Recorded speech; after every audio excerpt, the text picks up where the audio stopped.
रायगडमध्ये महागाई विरोधात काँग्रेस आक्रमक झाली आहे। कमरेला नारळाचे झाप आणि बैलगाडी हाकत काँग्रेसने आंदोलन केलंय।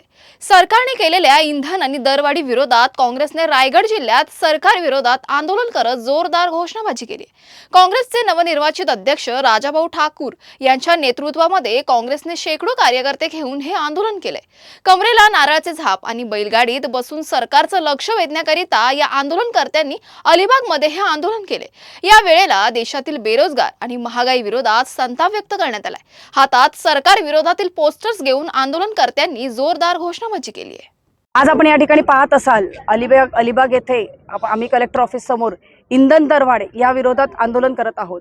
आज इंधन दरवाढ म्हटली की फक्त पेट्रोलची दरवाढ एवढंच नाही तर माझ्या भगिनींच्या संसारावर आलेली आहे। आज त्यांची चिंता वाढत आहे की आज माझ्या लेकराला मी आज डबा बनवून देते, उद्या बनवून देणार आहे की नाही। आज तिच्या मुलाची चिंता वाढत आहे की मी आज रोजगार आहे, आज मी कामाला जातोय तर मला नोकरी मिळणार आहे की नाही। मग तिला नवऱ्याची चिंता लागलेली आहे की माझा नवरा आज कामाला जातोय, त्याला पूर्ण पगार मिळणार आहे की नाही।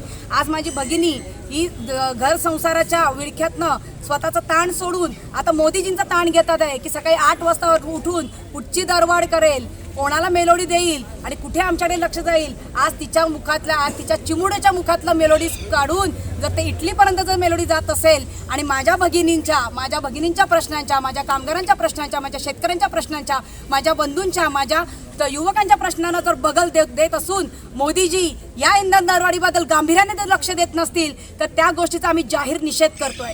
अशा गोष्टींचं जर समर्थन महाराष्ट्र सरकार करत असेल तर त्या ठिकाणी आवर्जून आम्ही सांगतो, आम्ही फडणवीस सरकारचा सुद्धा त्याहून जास्त निषेध करतोय।